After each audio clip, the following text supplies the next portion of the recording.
Golf Central on YouTube, brought to you by the Chrome Soft Golf Ball from Callaway. And hello again and welcome. Rich Lerner alongside Damon.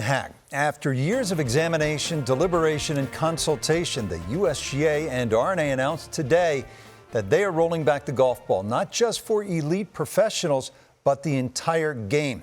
Damon, how about the details? Here are the key points to the joint announcement from the USGA and the R&A this morning. Revised golf ball testing conditions beginning in 2028 with expected distance loss proportional to a golfer's swing speed. Expand testing approach to better detect driver creep, which can result in drivers exceeding the limits set out in the equipment rules. Continue to monitor drivers and explore possible additional options related to distance, including researching the forgiveness of drivers and how they perform with off-center hits. Here are the finer points now of the USGA and R&A revision to golf ball testing conditions, which should be noted, Rich, is a final decision. An update to the testing conditions used for golf ball conformance under the overall distance standard, also known as the ODS. Those revised test conditions are as follows: 125 mile per hour club head speed, 2,200 RPM spin rate, 11-degree launch angle compared to the current testing conditions of 120 miles per hour club head speed, 2,520 RPM spin rate, and a 10-degree launch angle. So what does it mean? An expected reduced distance of 9 to 11 yards at the male professional level, about 5 to 7 yards at the LPGA and LET level, 5 yards or less for the recreational golfer, and the change will take effect in 2028, though not for the rec golfer until 2030. Needless to say, there are still wildly divergent viewpoints on this, hardly a consensus, but the governing body's position is that they are acting in the long-term best interests of the sport. Not everyone agrees, and over the next several hours, we will hear from a wide range of stakeholders in this game, those who are pro-rollback and those, Damon, who remain opposed. You're right, Richard. It has been a long process, so let's go back and look at where we started. How about May of 2018? The Distance Insights Project, this is called. That project was launched to study the impact of hitting distance in golf. Then February of 2020, right before COVID, Distance Insights report released detailing hitting distance trends in golf. February of 2021, specific areas of interest, proposed equipment rules changes issued regarding distance. March of last year, updated areas of interest released on hitting distance in golf. Then in March of this year, recall the model local rule proposed for golf balls in elite competitions only. In essence, bifurcation of the rules. And then today, universal golf ball rollback announced for 2028. Now, earlier this morning, we spoke to the leaders of the USGA and R&A.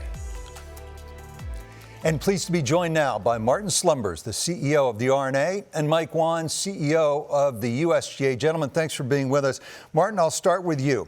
How did you arrive at these specific conclusions, and why is this, broadly speaking, important for the game that you govern?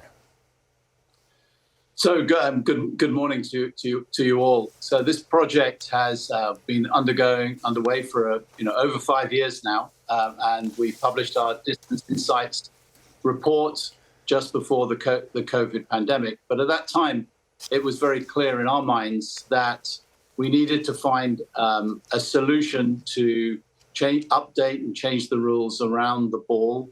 And work out what is the best way to do that. And over the last 2 years, we have been working with the whole of the industry, examining ideas, seeking feedback, adjusting comment, all with the intention of ensuring that what we were trying to achieve was protecting the integrity of our golf courses, ensuring a variety of skills within the game, but also being very cognizant of our environmental responsibility around the size and the property that golf courses sit on. And so over this we issued a monolocal rule earlier in the year that received some strong feedback across the industry, mainly around bifurcation and speed. And what we're announcing today is a reflection of all that feedback into a change in the rule that will affect the whole of the game. But changing the speed by which a golf ball is changed becomes conforming. And the impact of that broadly is 15 yards for the fastest, 10 yards for an average tour player, and less than 5 yards for a recreational golfer. And I'll just add to that, morning, Rich and Damon. I think you both know this, but I'm not sure all of your viewers do. We've been together with the R&A testing golf balls for conformance for over 50 years. And all the way back to 1976, when we set up that test, it was designed to replicate the fastest players in the game.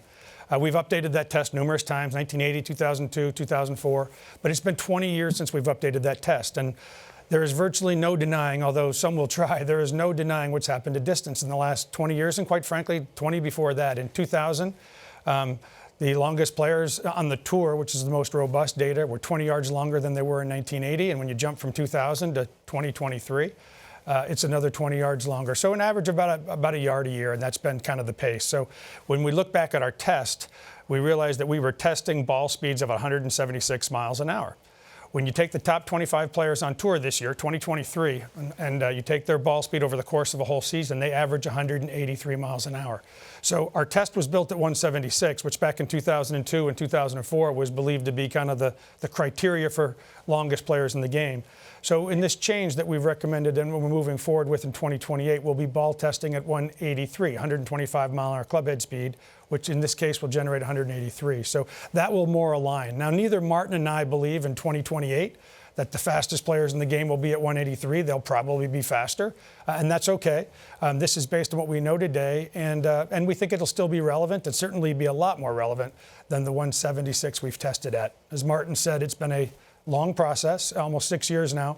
We started with research, went to proposals, went to industry comment periods, and those proposals turned into quite a bit of revision, maybe more revision than either Martin and I thought when we started. But there'll be nobody who's been part of this interaction that can claim that their voice isn't part of this final outcome in some way, shape, or form. It doesn't mean they'll all like it, I get that, but they are definitely embedded in there, whether it was changes we made to how we did the testing, which with a lot of manufacturers helped us on, pace to the market. We were really focused on 2026, but manufacturers and others asked us for more time, which is how we got to 2028. As Martin said, we were pretty focused on a model local rule that will allow us to make changes at the highest level and sort of leave the rest of the game unchanged. But we got pretty clear feedback that if you gave the model local rule to some of the tours around the world, it was unlikely it was going to get implemented. And this has never been a paper exercise for Martin and I, and so creating something that really doesn't affect the game longer term wasn't an option. So we think this strikes the best balance. And I will say there'll be no doubt that over the next week, days, years, there'll be alarmists and there'll be people screaming about distance losses that are just, quite frankly, unfounded relative to the truth. As Martin said, this is going to have a 0 to 5 yard impact on the driver of her average recreational golf, depending on how much ball speed they can generate. I say 0 because about a third of the golf ball models that are already on our conforming list today will still be on our conforming list in 2028. So if you're a golfer who's already playing that front tee and you're using a ball to kind of help you get as much as your game as you can, that ball is more than likely to still be approved in 2028. And so we would see 0 impact. But even if you go to something different, we're talking about something less than 5 yards on your driver, and we see no impact from 5 iron down, no matter what level player we're seeing. So I just don't want the alarmist to take over the day. We've been from the very beginning, and Martin's been the loudest, to his credit, from every time, every meeting, every call, every proposal. If it had an impact on the recreational game that we thought could reduce either the excitement, the joy, or the desire to play this game, it's been off the table. Well, Martin, anecdotally, the game is very popular. People are playing and enjoying it. Why do this now? The timing aspect of it all. Well, I think the issue about the recreational game and the popularity of the recreational game is a much more nuanced issue than just about the hitting distance of a golf ball. We shouldn't forget that, from the sort of the early 2000s through to just before COVID, golf participation was falling. And what's really happened since that sort of late 2018 period through to where we are today, where we have 100 million people playing the game around the world, consuming the game around the world, and 60 million of those are outside the United States of America, is that you've seen the growth of off-course golf, so driving ranges, par 3 courses, the brilliant Topgolf, and those sorts of things are much more family orientated, much more inclusive, much more about fun, And those are the real reasons that are driving that 100 million around the world. And what we're doing here is ensuring that within the rules of golf, we're protecting the integrity of the way the game is played. We're protecting the integrity of golf courses, and also being this very cognizant of the environmental responsibility of the size of our courses. It is funny, Damon, when we started this in 2018, people said, why do it now? Because the game wasn't growing at a substantial rate. And now that it's growing at a substantial rate, people are saying, why do it now? And even on the now, I'd say, we're talking 2028 and 2030. So I don't think this is now. But if not now, we're really just going to pass a problem to the next generation that we can all see and we all know is there. And just to say, oh, well, in another 30 years, if we're another 25 or 30 yards longer, they'll just figure it out, would not be doing our job. Mike, if, as you suggest, ball speed is going to be ball speed of 125 is going to be obsolete, why not go deeper? Why not go to 128 right now so we don't have to do this again in a few years? Good question, Rich. I would tell you that when we were talking about a model local rule and adjusting distance only at the high end of the game, we were talking about club head speed of 127 and ball speed closer to 187, 188. Because we thought if we weren't going to really have any impact on the rest of the game, we could probably be a little bit more aggressive at the high end, where we really need to slow the pace the most.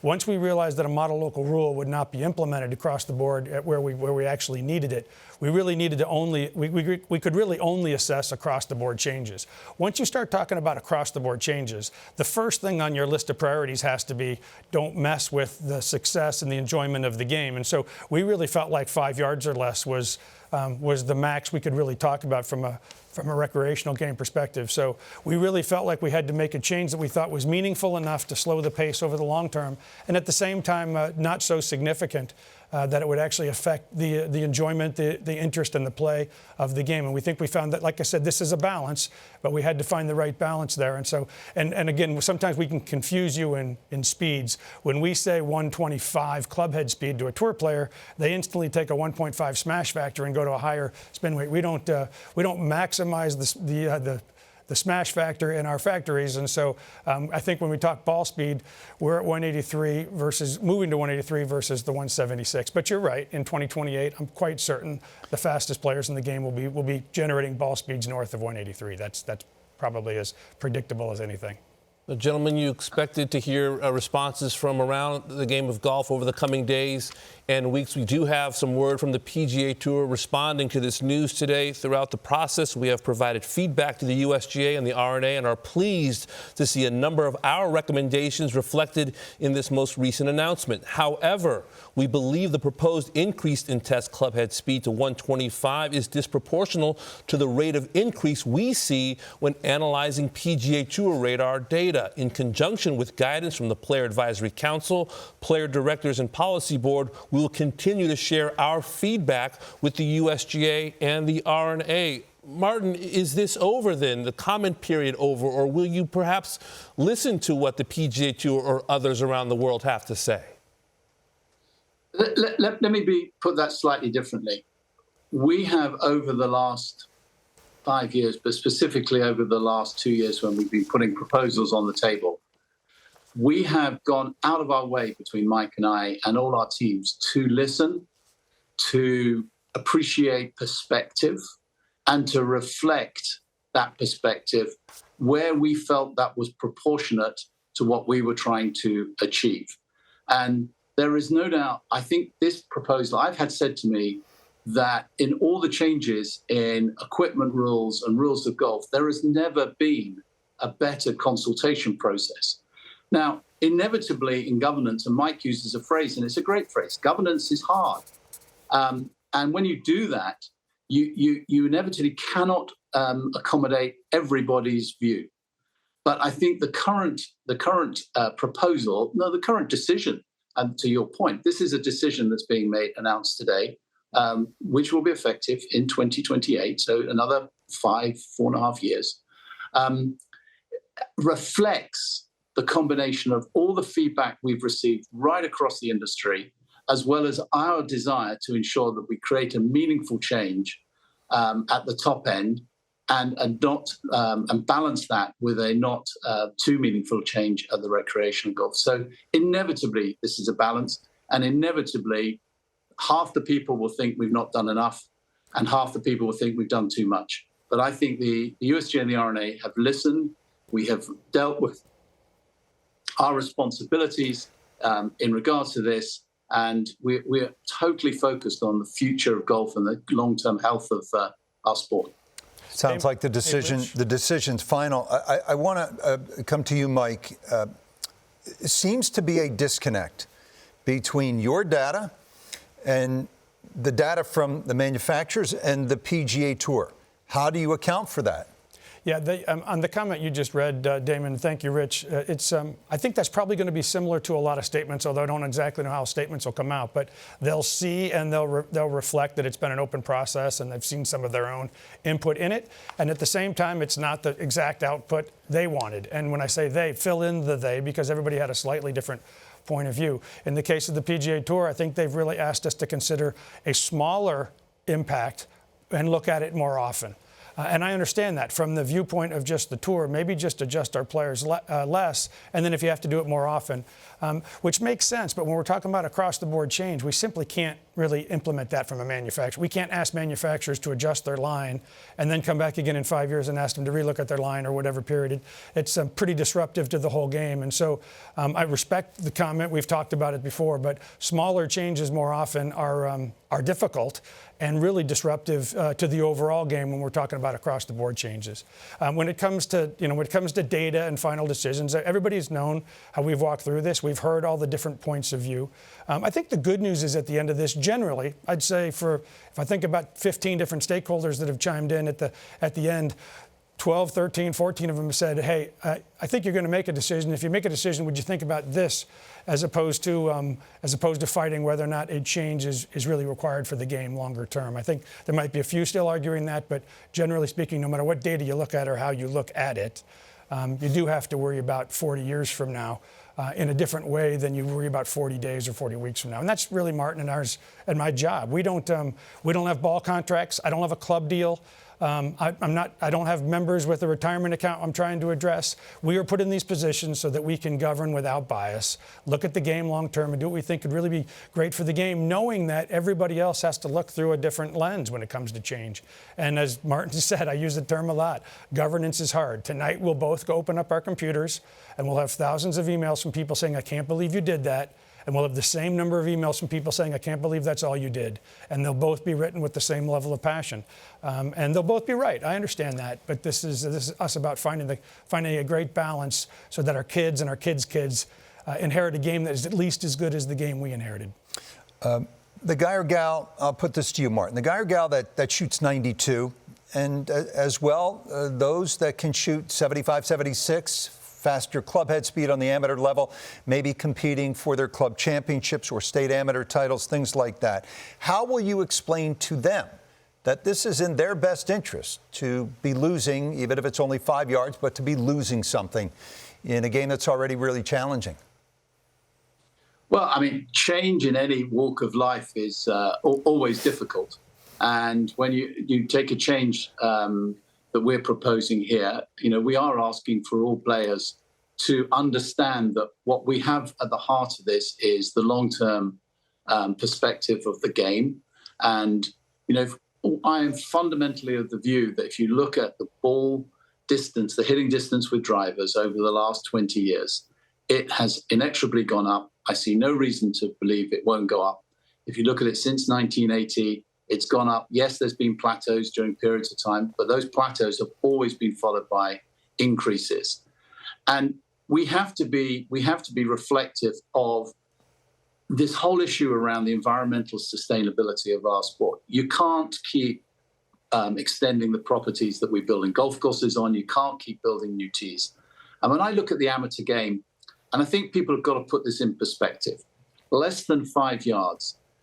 We all know that in the recreational game, the difference between your longest drive and your shortest drive is probably around 20 yards. And so this 5 yards is a small piece within that. And I think what we really care about is this long-term future for the game. our environmental responsibility, and protecting the integrity of our golf courses.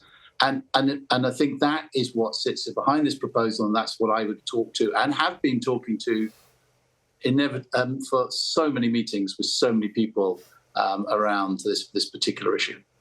Mike, I was struck by a survey in Golf Digest last week, a survey of some 600 players. Some 64.6% of those recreational players said they would not abide by the new rules. How much more work does the USGA and R&A have to do going forward to sell this to the recreational player? Yeah, I appreciate that, Damon. I think at the end of the day, when people, respond to those surveys, they're saying, hey, if you're going to be shorter, would you apply? Would you abide by? Let's just put this in proper perspective. If we're talking about somewhere between 3 to 5 yards for these kind of handicapped golfers, if you really in your local course have a problem with that driving distance, please go up, pick up your white and blue tees, walk up 3 yards, and put them back down. And you can play the same game you want. And quite frankly, we've said this many times, if we implement this and tours around the world want to pick up their tees and move up 20 yards and more than offset the yardage, we have no problem with that. We don't care what this, if you want to make this more scoring, move up 10 yards. But we can't go back on most of these tees, on the back tees. And if you're at the very front tee saying, well, there's nowhere for me to go, and if you're on that very front tee with the ball speed and club head speed you're generating, you're probably going to be just fine, because if you're using the right ball for your game, that ball is going to be conforming in 2028, and you'll literally see zero change. So when people talk about change and how do you feel about change, you give the same reaction I'd give. I'm a recreational golfer. I don't want to be any shorter. I don't want the golf course to be any harder. If my golf course in 2028 or in 2030 simply makes the tees I play from 4 yards shorter, my game is 100% the same as it was in 2024. So I just want to make sure that, like I said, there's going to be a lot of ambulance chasers and alarmists that make this seem so much worse than it really is. We've run those stats. Martin's data on what this impact is going to be, we ran by an independent third-party ball expert. We ran it by 3 different ball companies, 2 of which quickly came back to us and said, we agree with your estimates. So I just don't want, I don't want a few loud voices that are trying to get more clicks and more viewers and more phone calls to drive a frenzy that, quite frankly, just isn't based in fact. Martin, the pushback that I think players receive is that it's difficult for them to make objective decisions when they have financial ties to the manufacturers. Fair enough. But don't you as well, and this goes for Mike and the USGA, have economic pressures that inform your preferences? In other words, the U.S. Open and the Open are the main drivers of revenue for your respective organizations, and it's costly to have to constantly expand the favored venues, not to mention a potential loss of viewership if you're forced to move away from those treasured old ballparks, the old course in Pebble Beach, because distance has made them obsolete. Rich, we have tried really hard through this process to not make this about specific golf courses, and it is not just about the few courses that you were just talking about.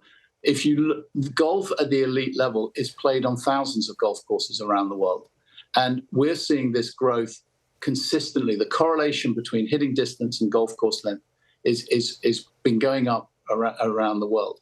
And I do think that we need to appreciate that the R&A and the USGA have really taken a much more broad, holistic, cross-the-game view about this.